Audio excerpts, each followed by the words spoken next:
Hello दोस्तों, welcome back to my channel. अगर आपने अभी तक मेरे चैनल को सब्सक्राइब नहीं किया तो जल्दी से मेरे चैनल को सब्सक्राइब कर दें। एपिसोड 3 की शुरुआत में लिन चो अपनी टीम को एक न्यू टास्क के बारे में एक्सप्लेन कर रही होती है जो इन्होंने 186 डेज में कंप्लीट करना होता है। लिन चो कहती है कि मैं जानती हूँ कि ये एक मुश्किल टास्क है, लेकिन हमें मेहनत करनी होगी और इस टास्क को हम जरूर कंप्लीट करेंगे। लिन चो मुजिया से पूछती है कि क्या हमारा कॉन्ट्रैक्ट सील हो गया है, जो कि अभी नहीं हुआ होता। तो मुजिया कहती है कि मैं अभी जाकर ये काम करवा कर आती हूँ। मुजिया डायरेक्टर फांग के रूम में जाकर कहती है कि आप हमारा ये कॉन्ट्रैक्ट सील कर दें। तो डायरेक्टर फांग कहते हैं कि मैंने तुम्हें पहले भी बताया था कि टैक्स रेट ठीक नहीं है, इसलिए मैं इस कॉन्ट्रैक्ट को सील नहीं कर सकता हूँ। मुझे वो कहती है कि हमने ये प्रोजेक्ट स्टार्ट कर दिया है और अब हमें इसके लिए ये लीगल डॉक्यूमेंट चाहिए जो आप सील करने वाले हैं। लेकिन डायरेक्टर फांग कहते हैं कि अगर प्रोसीजर के दौरान कुछ भी गलत हो गया तो उसकी जिम्मेदारी क्या तुम लोगी। मुझे वो कहती है कि लिन चो ने दूसरी पार्टी से सारी बात कर ली है। तो डायरेक्टर फांग कहते हैं कि लिन चो ये काम कर सकती है लेकिन मैं नहीं कर सकता। अब यहाँ पर डायरेक्टर फांग को कॉल आ जाती है तो ये इसको कहते हैं कि जाते हुए दरवाजा बंद कर जाना। अब मुजिया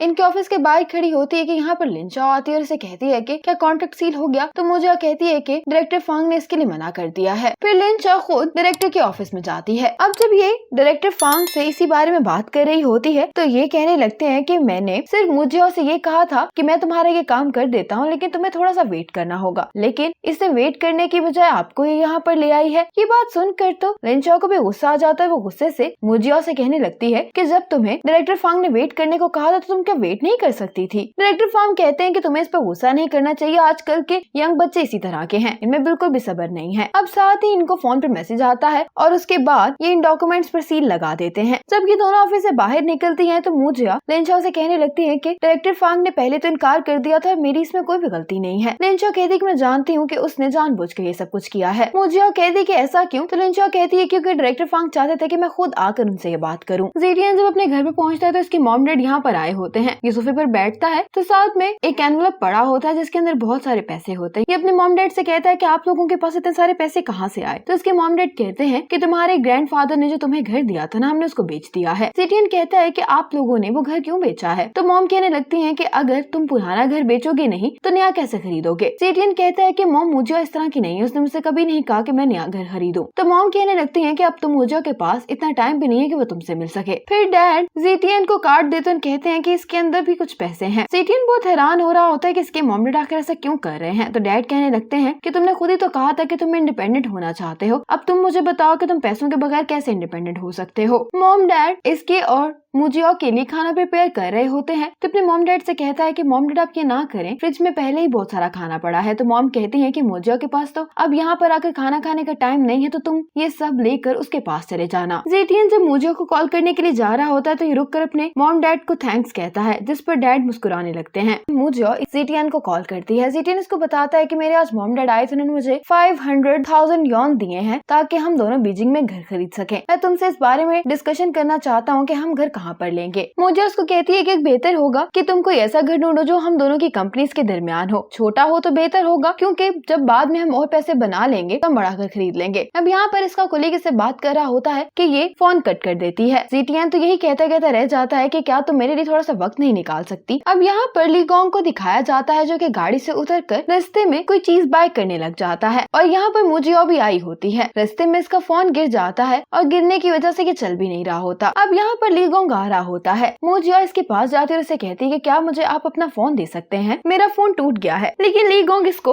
अपना फोन नहीं देता। ली गोंग इसके अंदर जा रहा होता है तो मुजिया कहती है कि मुझे प्लीज अंदर जाने दें क्योंकि मैंने ये मिस्टर जाओ को देना है, ये बहुत ही इंपॉर्टेंट कॉन्ट्रैक्ट है। ली गोंग कहता है कि ये तुम मुझे दे दो, मैं तुम्हारे लिए मिस्टर जाओ को दे दूंगा। लेकिन मुजिया कहती है कि ये इतना इंपॉर्टेंट है कि मैं आपको ऐसा नहीं करने दे सकती हूँ। तो ली गोंग कहता है कि फिर तो मैं तुम्हारी कोई भी मदद नहीं कर सकता हूँ। मुजिया के पास और कोई रास्ता नहीं होता तो ये ली गोंग को ये डॉक्यूमेंट्स दे देती है और साथ में ये ली गोंग को कुछ पैसे भी देती है। ली गोंग इस पर बहुत हैरान होता है, इसे कहता है कि ये तुम मुझे क्यों दे रही हो। मुजिया कहती है कि आपने मेरी मदद की है इसलिए आप इन पैसों से अपने लिए कॉफी खरीद कर पी सकते हैं। ली गोंग तो ये सब बातें सुनकर हैरान हो रहा होता है और मुजिया इसके हाथ में जबरदस्ती पैसे पकड़ा कर खुद यहाँ से चली जाती है। ली गोंग इसको जाता हुआ देखकर हंस रहा होता है। अंदर आने के बाद ली गोंग मिस्टर जाओ को ये कॉन्ट्रैक्ट दे देता है। फिर जब ये लोग खाना खा रहे होते हैं तो ली गोंग हंसते हुए दोनों को बता रहा होता है कि इस लड़की को लग रहा था कि मैं मैनेजर हूँ, इसलिए उसने मुझे ये डॉक्यूमेंट्स दे दिए। मिस्टर ज़ाओ भी इस पर हंस रहे होते हैं और कहते हैं और उससे मजे की बात ये है कि उसने तो मुझे 21 टिप भी दी है। फिर ये तीनों अपने खाने में बिजी हो जाते हैं और उधर जी टियान अभी भी मुजिया को कॉल्स कर रहा होता है, लेकिन उसका फोन टूट गया होता है, इसलिए नंबर डायल नहीं हो रहा होता। अब जब रात को फैन टियानरोंग के घर पर आकर डिनर कर रहा होता है तो ये इससे इसकी जॉब की परफॉर्मेंस पूछता है। तो ये कहने लगती है कि मेरे पास अभी भी एक ही क्लाइंट है। तो ये कहने लगता है कि अपनी दोस्त को ही देख लो, वो अभी तक काम कर रही और घर नहीं आई, जबकि तुम घर पर बैठकर वेट कर रही। साथ ही यहाँ पर मुजिया भी आ जाती है। टियानरोंग इससे कहती है कि तुम्हारा डिनर तैयार पड़ा है, किचन में जाकर ले लो। मुजिया को इसके बॉयफ्रेंड का यहाँ पर आकर अपनी दोस्त से काम करवाना बिल्कुल भी पसंद नहीं होता। तो ये कहने लगती है कि मैं अपने लिए काम कर सकती हूँ, और ये बात फैन को भी समझ आ गई होती है कि इसने इसको तंजिया कहा है। अब जब यहाँ से फैन जाने लगता है तो ये अपना सामान यहीं पर भूल जाता है। टियानरोंग इसको ये देने जा रही होती है तो मुझे उसको रोककर कहती है कि तुम मत जाओ, तुम्हें पता है कि ऑफिस में वो तुम्हारा मजाक उड़ाता है, तुम उसका पीछा क्यों कर रही हो, वो तुम्हारे साथ टाइम पास कर रहा है। टियानरोंग कहती है कि वो इतना तो अच्छा है कि अगर मुझे उसका पीछा भी करना पड़े तो मुझे बुरा नहीं लगता है। ये कहकर टियानरोंग यहाँ से चली जाती है। ये भी गुस्से में ही होती है कि यहाँ पर जीटियान आ जाता है, जिसको देखकर मुजिया का मूड फौरन चेंज हो जाता है और इसे देखकर मुस्कुराने लगती है। टियानरोंग फैन से कहती है कि मैं तुम्हें सबवे स्टेशन छोड़ने जाना चाहती हूँ। फैन कहता है कि ठीक है। ये इसके कोट की जिप बंद करता है तो टियानरोंग को बहुत अच्छा लगता है कि इसकी केयर कर रहा है। अब ये दोनों रास्ते में जा रहे होते हैं कि यहाँ पर फैन को इसके ऑफिस की दो लड़कियां मिलती हैं। टियानरोंग ने इसका बाजू पकड़ा होता है तो बड़े मजे से अपना बाजू इसे छुड़ा लेता है। ये लड़कियां टियानरोंग के बारे में से पूछ रही होती हैं, लेकिन फैन इसका इंट्रोडक्शन ही नहीं करवाता है इनसे और काम का कहकर आगे चला जाता है। लेकिन ये बात टियानरोंग को बुरी लगती है। फैन कहने लगता है कि मैं काम की वजह से इतना फ्रस्ट्रेट था, मैं वरना तुम्हारा इंट्रोडक्शन उनसे जरूर करवाता। टियानरोंग कहती है कि अगर मैं कल तुम्हारे ऑफिस लंच लेकर आऊँ तो क्या तुम मुझे सबसे इंट्रोड्यूस करवाओगे। फैन के पास अब कोई जवाब नहीं तो ये कहने लगता है कि क्या तुम अब इस मसले को खत्म कर सकती हो। मुझे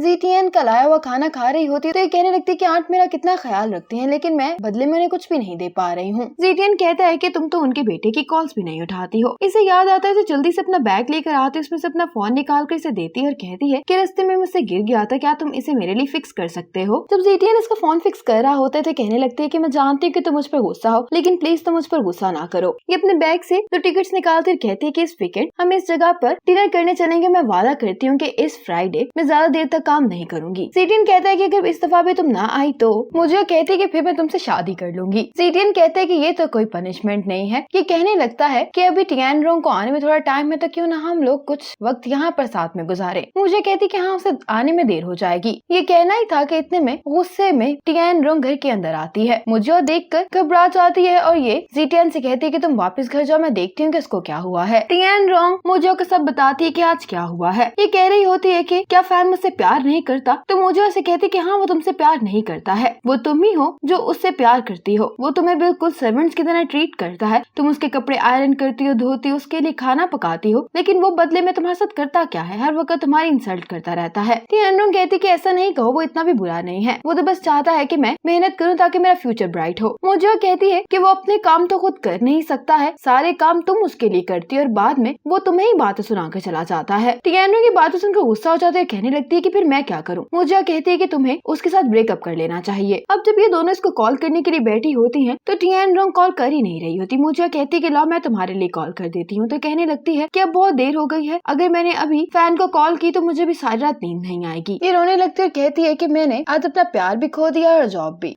इतने में इसको लिंचो की कॉल आ जाती है, जिसकी वजह से इसको काम के रिलेटेड और कॉल्स भी करनी पड़ती हैं। फोन कॉल करने के बाद ये बहुत अपसेट दिखाई दे रही होती है, कहने लगती है कि मैंने जीटीएन को प्रॉमिस किया था कि इस फ्राइडे में उसके साथ डिनर करूंगी, लेकिन फिर से एक काम आ गया है। आज ऑफिस में जीटीएन अपने मुजिया के लिए घर ढूंढ रहा होता है। इसका कोवर्कर आता है, इसे पूछता है कि तुम क्या कर रहे हो। जीटीएन इसको बताता है कि मैं अपने लिए घर ढूंढ रहा हूँ। ये इसे भी बताता है कि मेरे पास कितने पैसे हैं। तो ये कहने लगता है कि अगर तुम ये पैसे मुझे दे दो तो मैं इन्हें स्टॉक्स में इन्वेस्ट करके ये पैसे तुम्हारे लिए डबल कर सकता हूँ। ये बात सुनकर जीटीएन थोड़ा सा सोच में तो पड़ गया होता है और ये आदमी से आकर कहने लगता है तुम इस बारे में जरूर सोचो, क्योंकि इसमें तुम्हारा ही फायदा है। इसका दूसरा कोवर्कर भी इनकी बातें सुन रहा होता है। वो कहने लगता है कि अगर तुम सारे पैसे घर पर इन्वेस्ट कर दोगे तो तुम बिल्कुल खाली हाथ हो जाओगे, और अगर तुम अपने गर्लफ्रेंड को अच्छे अच्छे महंगे महंगे गिफ्ट नहीं दोगे तो कोई और दे देगा तुम्हारी जगह। अब ये बात डिस्कस करने के लिए जीटीएन मुजिया को कॉल करता है। तो मुजिया कहती है कि ये बिल्कुल भी कोई अच्छा आइडिया नहीं है। जीटीएन कहता है कि वो हमें इंटरेस्ट देगा और उसके साथ हम घर खरीद सकते हैं। मुजिया काम में बहुत बिजी होते हुए कहती है कि स्टॉक बहुत ही रिस्की है, इसीलिए जो पैसे तुम्हें मिले उनका बस घर खरीदो और तुम्हें कहीं भी इन्वेस्ट करने की जरूरत नहीं है। ये कहकर ये कॉल कट कर देती है, लेकिन वापस आकर ये अपने कोवर्कर से कहता है कि मुझे अपना अकाउंट नंबर दे दो, मैं तुम्हें वो पैसे ट्रांसफर कर देता हूँ। ये इसे कहता भी है अगर बाद में तुम्हारी गर्लफ्रेंड ने इस बात पे तुमसे लड़ाई की तो क्या होगा। तो ज़ेटियन कहता है कि तुम उसकी फिक्र नहीं करो, मैं खुद संभाल लूंगा। आज लिंशो आकर अनाउंस करती है कि आज कॉन्फ्रेंस के बाद एक आफ्टर पार्टी भी और सबको ये अटेंड करनी होगी। मुझे शॉफी से कहती कि क्या मैं ये आफ्टर पार्टी ना अटेंड करूं तो कोई मसला तो नहीं होगा, क्योंकि मैं अपने बॉयफ्रेंड के साथ एक जरूरी काम से जाना है। शॉफी मान जाती है कि मैं तुम्हारे लिए कोई बहाना कर दूंगी। आज ज़ेटियन का कोलीग इसको इसके पैसों का इंटरेस्ट देता है, जिसे पाकर ये बहुत खुश होता है। जब ये अपने ऑफिस से निकलता है तो मुझे की इसको कॉल आती है और कहती है कि मुझे लगता है कि आज भी मैं तुम्हारे से डिनर नहीं कर पाऊंगी। ये इसी बात पर अपसेट हो रहा होता है कि यहाँ पर मुझे को खड़े देखता है जो इसे यहीं पर खड़े होकर बात कर रही होती है। फिर ये दोनों खुशी खुशी डिनर करने के लिए चले जाते हैं। ज़ेटियन फिर इसको गिफ्ट देता है जो कि एक न्यू फोन होता है। पहले ये मुझे की तस्वीर लेता है, फिर ये दोनों एक दूसरे के साथ सेल्फी लेते हैं। मुझे कहती कि मेरे पास भी तुम्हारे लिए गिफ्ट है। ये इसको अपना कार्ड देकर कहती है कि मेरी मॉम ने मुझे ये दिया है और उन्होंने कहा है कि तुम घर खरीद रहे हो तो उसमें हमें भी अपना शेयर देना होगा। ज़ेटियन कहते कि मैं ये नहीं ले सकता हूँ। मुझे कहती कि नहीं, मेरी मॉम भी इसमें कंट्रीब्यूट करना चाहती हैं। ज़ेटियन कहता है कि ठीक है, फिर घर के सर्टिफिकेट पर मैं तुम्हारा नाम भी जरूर लिखवाऊंगा। मुझे कहती कि इसकी जरूरत नहीं है। अब ये दोनों यहाँ पर इस बात पर एग्री करते हैं कि जब ये लोग बीजिंग में बड़ा घर ले लेंगे तो अपनी फैमिलीज को भी ये अपने साथ शिफ्ट कर लेंगे ताकि ये उन्हें भी अच्छी लाइफ दे सके। इन दोनों ने भी डिनर करना स्टार्ट किया होता है कि इसको लिंशो की कॉल आ जाती है और इसे भी 1 घंटे बाद काम पर वापस जाना होता है। लेकिन इस बात पर ज़ेटियन बहुत ही अपसेट होता है। लिंशो काफी ड्रंक होती है और इसे कहती है एक डॉक्यूमेंट्स देके कि तुम्हें अभी दूसरी सिटी जाना होगा काम के रिलेटेड। मुझे कहती है कि मुझे थोड़ा सा टाइम चाहिए क्योंकि मैंने अपना लगेज पैक नहीं किया। लिंशो कहती है कि मैं तुम्हें आखिरी बार ये बता रही हूँ कि अपना एक लगेज जिसमें तुम्हारी जरूरत की सारी चीजें हो वो तैयार करके अपने डेस्क के पास ही रखा करो, क्योंकि तुम्हें कहीं पर भी किसी वक्त भी जाना पड़ सकता है। और फिर फ्लाइट लेकर मुझे यहाँ से चली जाती है। इसी मोमेंट पर ये एपिसोड खत्म हो जाती है।